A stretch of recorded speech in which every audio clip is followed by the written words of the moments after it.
ገዳም ማለት ምን ማለት ነው? ገዳም ማለት የቃሉ ትርጉም በረሃ ወይም ምድረ በዳ ማለት ሲሆን ዓለም ንቃቸው፣ ዘመድ አልቆባቸው፣ ትዳርና ሥራ ሳይሳካላቸው አማራጭ ሲያጡ፣ ተስፋ ሲቆርጡ የሚገቡበት የሕይወት ምርጫ ሳይሆን ዓለምን ንቀው፣ ሰይጣንን ክደው መስቀሉን ተሸክመው ጌታን የሚከተሉበት ሕይወት ነው። በገዳም የእኔ የገሌ የሚሉት ንብረት የሌለበት፣ ሁሉ በማኅበር በአንድነት እየጸለዩ ፍጹም የዓለምን ኃላፊነት ተረድተው የማታልፍ የእግዚአብሔር መንግሥት እንዳለች በመገንዘብ ዘወትር በቀኖና ተወስነው የሚኖሩባት የቅዱሳን መኖሪያና ጸጋ እግዚአብሔር የማይለይበት ሲሆን፣ በአንጻሩም ከሁሉ የከበደ የአጋንንት ጸር የሚበዛበት ቦታ ነው። በብሉይና በአዲስ ኪዳን መሃል የነበረው ከሴት ከተወለዱት የሚተካከለው እንደሌለ የተመሰከረለት በጌታው ቅዱስ ዮሐንስ መኖሪያው የት ነበር?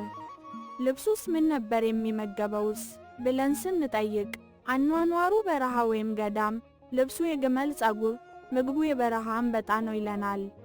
በአዲስ ኪዳንም ይህ የገዳም የበረሃ የምናኔ ሕይወት እንዳልሞተ የመልከ ጼዴቅ የዮሐንስ አምላክ ገዳም ገብቶ አሳይቶናል። ገዳምና ገዳማዊ ሕይወት አስፈላጊ በመሆኑ አምላካችን ኢየሱስ ክርስቶስ ራሱ አርአያ ሆኖን በቆሮንቶስ ምድረ በዳ ከዲያብሎስ ይፈተን ዘንድ ተቀመጠ። ፈታኝ ዲያብሎስንም ድል አደረገው። ገዳማዊ ሕይወትና ገዳም አስፈላጊ ሆኖ የመሰረተልን አምላካችን አርአያችን ኢየሱስ ክርስቶስ ነው። እኛም እርሱን በመከተል ገዳማዊ ሕይወት ለንስሐ ሕይወት መቆያ፣ ለበረከት፣ ለረድኤት አስፈላጊነቱን አምነን እንጠቀምበታለን። አንድ ሰው ሁለት የሕይወት አማራጭ አለው። አንደኛው በድንግልና መኖር ሲሆን ሁለተኛው በጋብቻ መኖር ነው። ሁለቱም የተቀደሱ ቢሆን ከኮከብ ክብር የኮከብ ክብር እንደሚበልጥ ከጋብቻ ድንግልና ወይም ምንኩስና ይበልጣል።